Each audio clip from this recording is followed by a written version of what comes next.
Welcome to Fouts Boxing Theory, and here we're going to be taking a look at Inoue Fulton. We're going to be talking about how we got to here and get to the point where Inoue winds up knocking out and stopping Stephen Fulton. But the fight's going to start off with some of the significant sequences that kind of build up to that flow of the fight. So here we go, right at the first start of the fight. First thing we're going to see is Inoue jabbing to the body here. And a few things to point out, okay? Both of these guys fight in a very bladed stance, okay? Look at their lines here, their line here. There's not a lot of, I don't want to say them squared up, right? But it's very difficult for fighters like this to kind of cross the line, but it does give you, like, I don't want to say a speed advantage, but it makes it easier sometimes to be fast, okay? Not, you just doesn't just make you faster, but it makes it easier to be fast. Now, again, Inoue going in with the jab to the body. And we're going to talk about some of the defensive problems, again, with the bladed stance. There's a lot of them. But again, Inoue going to the body a lot here. But this is very important right here, okay? Inoue, even though he has his hands down, even though that, he's very bladed, they're the same, right? Inoue and Fulton. Fulton comes forward, stepping jab here. But Inoue is able to pick this shot off. Okay, and as we saw, Inoue was able to get close enough to land his probes and land his initial sequences or his starting attacks on the line, and Fulton is starting all the way out here. Okay, so it's going to take him a significantly longer period of time for him to find an opportunity to land an attack on Inoue if he's starting with punches so far away, but he also has to step with all his punches. Now, there wasn't a lot of action in the fight, but as Inoue would creep forward, he would push Stephen Fulton off the line here, and Stephen Fulton would be like, okay, time to reset. Rhythm step, rhythm step. It's not a real thing, guys. He's not going to punch Inoue here. He's just going to leave the line. And as he leaves the line, Inoue says, okay, he's not in position to punch. It doesn't really matter. He's not looking to punch. He's looking to escape this little corner I got him in, and he sacrifices his entire position to throw a punch. Great strategy. He lands the punch, he doesn't pay for it, and he continues finding an opportunity to score points against Stephen Fulton, okay? Further pressuring his stance in the fight, okay? Now, as we continue going forward, again, stepping jab here from Inoue, tries to counter from Fulton. Fulton's pendulum steps off the line, rhythm step, and instead of re-entering the line to attack, he tries to circle out, but he makes a fundamental mistake. He's taking a step on the left leg, and he's trying to pivot on the front leg and get away, and he's getting clocked by Inoue. Okay, this is what happened. This is what should happen every single time anyone ever steps on their front foot and tries to pivot on the front foot in front of their opponent. If you didn't feint, probe, or control the line and make your opponent react so that you opened up enough space to allow you to do that, you should get cracked. Your opponent should have no fear of just throwing a punch. And that's one of those things, right? Those little moments, right, where he's circling this way and the jab to the body comes, or he's circling that way and the right hand over the top comes, where even though there's not a lot of stuff going on in the fight, like they're on the line, they're like, oh, poking at each other, ooh, ah, ooh, and it's still, once the ring gets cut off, Inoue finds a way to score, and it makes the fight not feel so slow and so boring, because once the ring gets cut off, something still happens. Inoue goes for it. He tries to launch and land a punch. Now, this is really important, okay? If we understand what the scorecards look like, okay, this will have a dramatic effect on the fight later. Once somebody knows that they're down and they have to come forward. They can't win. Oh, I'm down 6 rounds in round 6? Oh, okay. Well, I guess I got to do something, right? But if you don't have open scorecards, you don't have a way for people to understand how far down they are, there's no pressure. There's, oh, I'll just outbox him. I thought I was winning. I thought I won every round. You know, Sandor Martin shit, right? Nobody wants to watch that guy fight. Anyway, another thing, again, when Fulton gets on the line, stepping jab here, right? Boom. Again, picked off by Inoue, right? He's getting picked off by Inoue's own stepping jab. Inoue's making it faster onto the line. Not really having to move his head, but also not getting hit, right? But Fulton, again, his jabs and his attacks on the line were so much more predictable. It was so much easier to see him coming because he always has to step. So allowing Fulton to go first sometimes so he can time him and take those punches away from him was a very effective strategy. Again, further alienating Fulton from opportunities to score. Now, it's not like Fulton was out of tricks just because his jab was getting blown up. Okay, so he would throw the rear hand probe, boom. But Inoue was just too quick for it. And if we take a look, when he throws this shot, boom, boom, right? He's going to get to this position here. Here's the snap. Look where his head is. he should be leaving the line here. He should be getting his head out of this zone. He should be not moving forward his target, but he just made an attack on the line. He should be expecting to be attacked back, right? It's common sense, right? This is just boxing 101. It's how it goes. But instead, he continues folding up forward. This is another problem with being so bladed. This is the problem that George Kambosos had against Maxie Hughes. After he would throw his rear hand, he had no choice but to move further into the hole, right? And Maxie Hughes fought a very, very good fight. Credit to Maxie Hughes for winning that. But Fulton having a similar problem with that bladed stance, okay? Teofimo Lopez sometimes has a very similar problem, okay? Now, another thing, once you're close to Inoue, he just starts beating you up, and that's a really important thing to understand as well. Now, Inoue finding a stepping jab here. Now, let's take a look at Inoue's, or at Fulton's position here, okay? We talked a little bit about it, the bladed stance. Here he is. Here's his line, okay? Here's Inoue's line. Where's his head, right? It's on his line, right? Obviously. So, boom, here's his feet. Here's his line. His head is over his back leg, right? I try to teach in your structures, in your positions. Again, in Fouts boxing, I teach boxing in 2 positions. The front foot position, position 1. The back foot position, position 2. I'm the first coach to ever teach and to dichotomize what a position in boxing is, or creating positions in boxing. And I teach heel, knee, head here, okay? Now, if you have your heel, knee, head here, you can't have your heel, knee, head here, all right? And I teach also, in your structure, you're going to have one heel down and one heel up at all times, no matter what. Whichever heel you have down is where your head is going to be, right? Fulton is not picking his heel up here, and that prevents his waist from turning, his hip, right? A lot of people teach the hip stuff in boxing. Oh, you got to move your hip. If you move your feet correctly, you'll never say the word hip, okay? It's completely, fundamentally useless, all right? Your body will do that part on its own simply by lifting your heel, okay? I never say the word hip when I teach power punching. And if you guys want to learn how to do all this stuff correctly, you want a full breakdown, check out the Fouts Boxing Combat System. It's going to teach you what to do with every single piece of your body mechanics so that you know what you're supposed to be doing at all times. You know, oh, which heel, which hair, where's my head supposed to be, where's this, where's that. It's also going to teach you how to, and one thing that Inoue does really well is 2-foot punching, right? When he strikes, he's able to drive his weight from the ground on both feet. The Fouts Boxing Combat System is a complete combat system to teach the first combat system to teach the fundamental way of how striking works from the ground up. Okay? And if you guys are new to the channel, we always drive with both feet whenever we do anything. It's my 2-foot punching theory. It's very similar, if you're interested in like martial arts, to the way that Bruce Lee would do the 1-inch punch. And essentially what we're looking to do is learn how to throw our 1-inch punch with every punch, a 1-inch hook, a 1-inch jab, a 1-inch right hand. And we learn the mechanics for those, and we're able to add them to boxing through the Fouts Boxing Combat System. So check it out. Heel, knee, head. Okay? If he keeps his heel down here, his hip's going to stay here, his shoulder's going to stay here, there's always going to be a hole here. And he's never going to be able to block a punch here. He's never going to be able to intercept that punch with this heel down. But Fulton likes to keep that front heel down. Okay, it's very common. So, Inoue comes forward with the jab, pushes him back, and now look at him trying to get to this side of the jab. Ooh, Inoue sees that too. Now Inoue moves his weight back to the back foot. Now he's going to come forward with the feint, and look at Fulton give him that same look here. Now, the bladed stance, okay? Your head is always going to be on your line, okay? So even though he's kind of just a little bit to the left, we see, oh, there's his foot right there.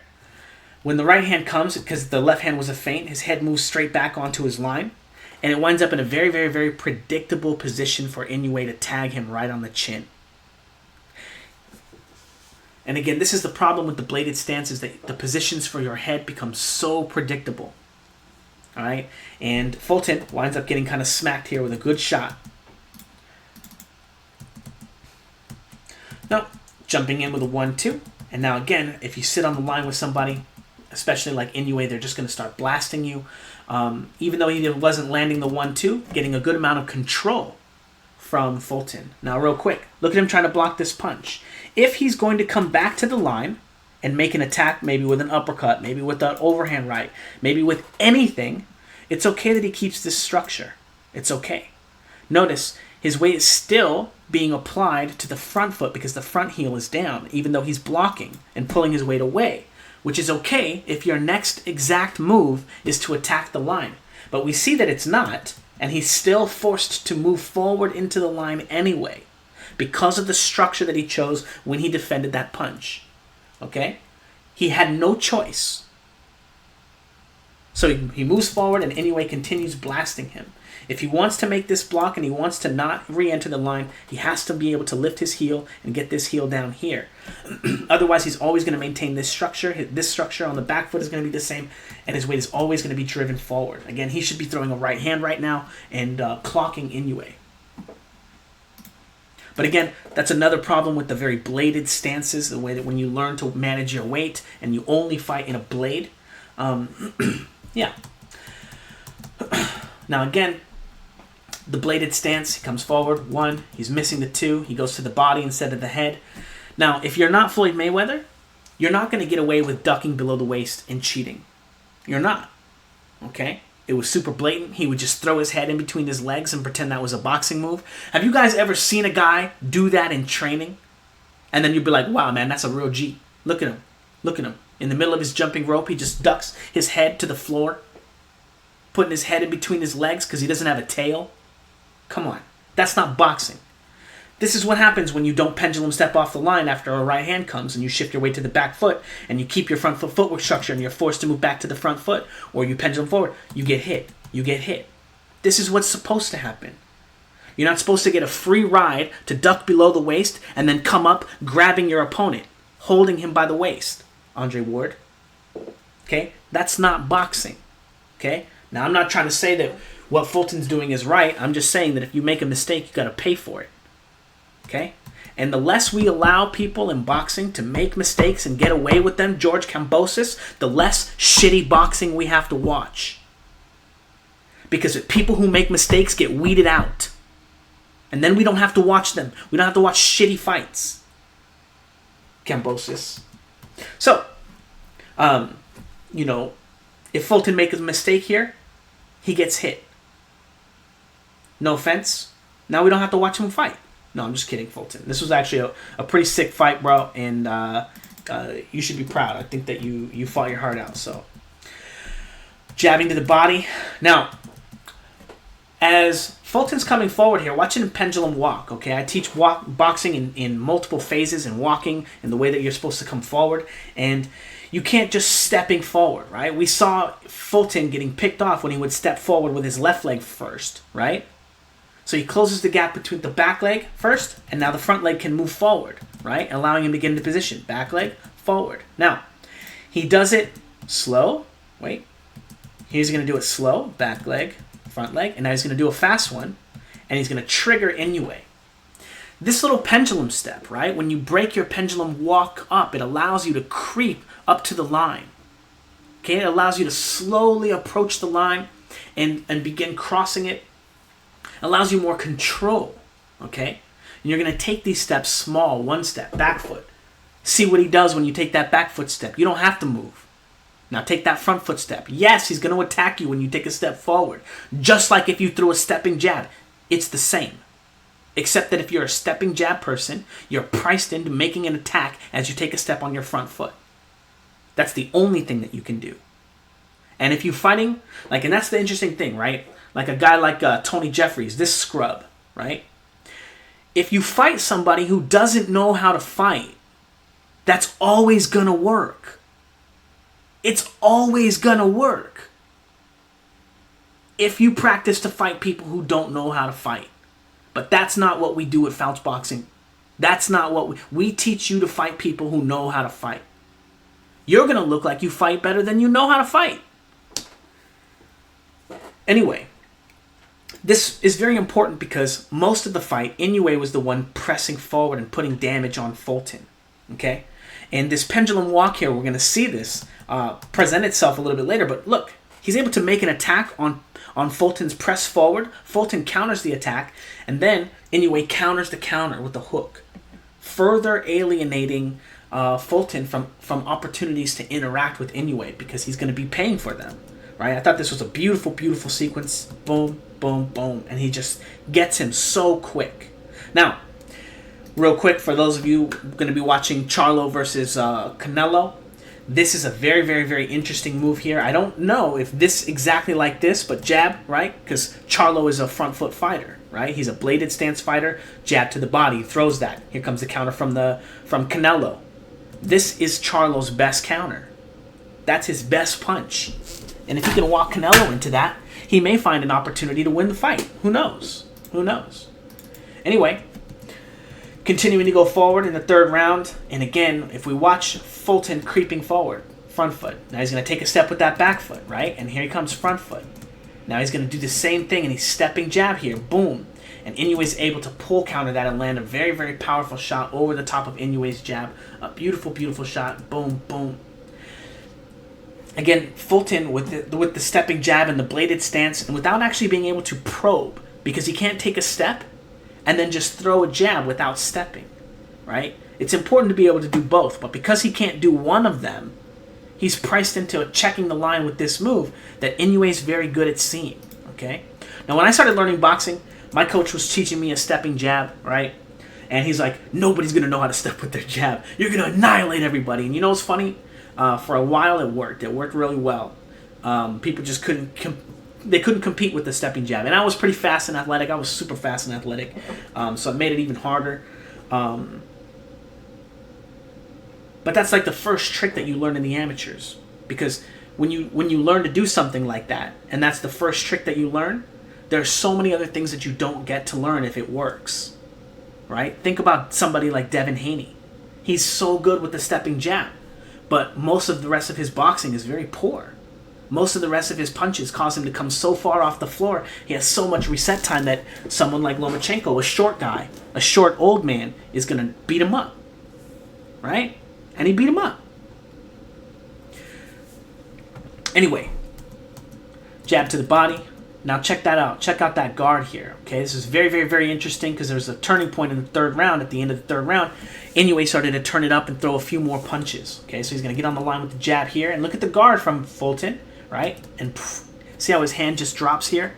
I don't know if he got hurt to the body here, but his hand dropped, and now he's going to rip it back up. And Inoue's going to say, oh, what's up, bro? What's that? Okay, now he's going to get on the line, one, and throw the two right after. Okay? This is very, very, very important because Inoue is going to start fighting off of his jab more frequently. He's going to get control of the line when he jumps here. Surprise! And now he's on the line. He got you. And now he's got a plethora of moves he can throw, right? Maybe he can land a body shot here. Maybe he can land a head shot here. Maybe he can land something somewhere else. Okay? Let's take a look where he goes. Jab to the body. And then right hand to the body. Because he saw that in the last sequence that he had his hand up. So now he goes to the body. And now in the sequence here, boom, boom. Now he went to the body last time. He's going to see, oh, are you going to check the body this time? Are you going to make an adjustment knowing that I went to the body last time? And he's checking the line against Fulton. And it's very, very, very important that no matter how much you understand about boxing, no matter how much you understand about safety in this, when you apply all the rules of boxing, you're doing your best to mitigate risk. But you still have to jump on the line and throw punches at your opponent. You still got to check the line. You still got to say, okay, I did everything mostly correct. I'm getting enough control of the line with my jab that I feel comfortable throwing my right hand. And now he's just throwing right hands out there. Here, see which one sticks. How about that one? How about that one? Boom. How about this one? And he's just seeing because he knows from this position he can defend himself still. Right? Beautiful boxing from Inoue. A lot of really cool stuff. Now, the fourth round, I thought this was a very, very interesting sequence. I just wanted to share this with you guys, okay? And Fulton's going to get on the line, right? And check this out, you guys. Again, he can't just step onto the line and throw a punch. He can't just get there, take a break, see what happened, and then probe after. He's going to take a step here, and now he takes a small little step with his jab here. Again, the stepping jab is the only thing he's got. And Inoue, right, playing some boxing games with him. He's on the line here. Woo, saw the weight coming, right? He sees and again, this is something Sugar Ray Robinson said it was the most important piece of combat, is the shoulder feint timing. Now, I have a drill that I teach called the track drill in the Fouts Boxing Combat System. It's a continuous cycling drill that's going to teach you everything you need to know about the shoulder feint timing. You're going to feel it. You're going to see it coming. and you're going to work that drill. Again, check it out in the Fouts Boxing Combat System. You'll never have a problem seeing people's weight coming to the line. You're still going to have to learn how to interact with it correctly, right? I'll teach you. So he pulls off the line, right? And now there's no attack for Fulton, right? He's like, oh, okay, I didn't get control of him. He left. And now here he comes again. Boom, boom. And now as he moves to the front foot, Inoue gives him the same look here, right? He's expecting the same control. He goes down, and now he attacks the line and uses the motion down, up, right? Down, jumps into the punch, and uses the same pattern that was coming from the last set of control from Fulton to make an attack on his line in a safe way. And look it, Fulton has nothing for him. He got into this position with the jab to the body for free. Beautiful boxing. Boom, boom, boom, boom. Beautiful. And I actually think that Inoue fought really, really, really well on the line with Fulton. Now, we're going to skip ahead to the 8th round. If you guys want to check out the full film study, I'm going to be doing a full breakdown on Patreon. We're going to be going through it. The middle rounds were a lot of 1s and 2s. Both fighters were landing punches. Inoue was getting very explosive. He's landing a lot of 1-2s. And Fulton was mostly moving away, right? And now in the 8th round, he knows he's behind. He knows something has to... So he's going to be coming forward against Inoue. Pendulum walk. And again, let's watch his feet, guys. Front foot. Back foot. Planted. Anything happen? No, because he can fight from here. Now he's going to take a step here. Can he fight from here? Right? Feinting forward. Again, Inoue reading his weight. Boom. Here comes that front foot. And now Inoue's controlling him. Hey, don't do that. Okay? He's pendulum walking again. And as he pendulum walks, right? Watch his feet. Back foot. His front foot's coming. Inoue's attacking him, making a counter on this. Again, this is the pattern. This is the flow. This is how people come forward. This is just how mechanically it works. Okay? You're going to move 1 foot at a time in this pattern. And Inoue, miles ahead of Fulton here. Fulton is not really a come forward fighter, so his repertoire is not very big, right? Stepping jab, that's it. He's going to be fast. He's going to let people come to him, right? And Inoue picking that move off. But what does Fulton have left? What is exactly that Fulton can do as he's penduluming forward? Boom, right? Here he comes, front foot, pendulum, right? That's a full-blown pendulum. He gets to the ground, back foot, front foot, stepping jab, right? And he uses the momentum from the penduluming, right, to add a layer of sneakiness. Right? You're trying to disguise it with that shoulder feint. Oh, I was just going to walk here. I wasn't going to punch. And then you hide the punch in that walking motion. But anyway, picking it off, he says, you scrub. Well, I've seen this shit before. I ain't tripping, dog. All the way up until we get to this scene here, where, again, Fulton is coming forward. And he's going to take that step forward on the front foot. Bring that back leg forward. Back foot. Front foot. And now that back leg comes forward. And now he's going to take a step on the front foot here. Boom, and as he takes that step on the front foot, Inoue's going to jab him to the body, just like he did 2 sequences ago. Boom, boom, and then he snaps a right hand right over the top. And Fulton gets completely controlled by the jab to the body. Boom, and then eats a very, very hard shot over the top. And now, this is the special move. This is the move that I thought was going to be the biggest finisher in the fight. And this is what he was going to need to be able to beat Fulton. Was a leaping left hook or a leaping left cross, and he threw a couple of them in this fight, but he did not need it in this fight. He dominated Fulton on the line. This was just, gravy.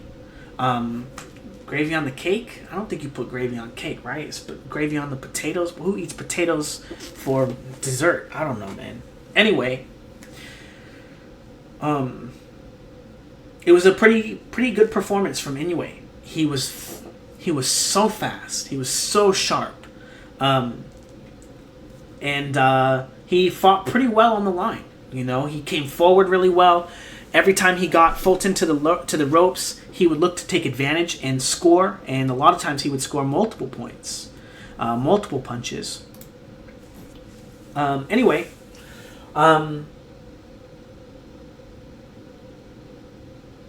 in the comments below, let's see.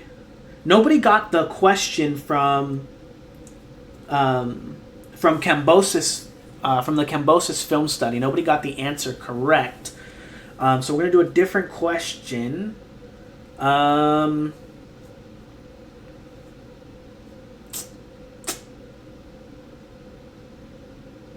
Let's see.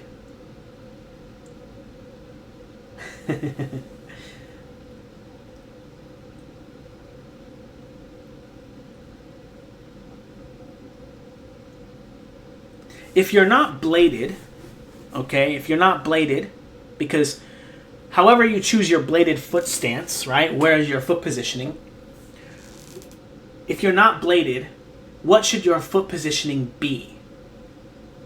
Okay? Leave your answer in the comments below, and the first person to get a right answer in the comments below will receive a free Fouts Boxing combat system. Don't forget to like, comment, and subscribe. And if you guys want the full film study, check it out on Patreon. Thanks, guys.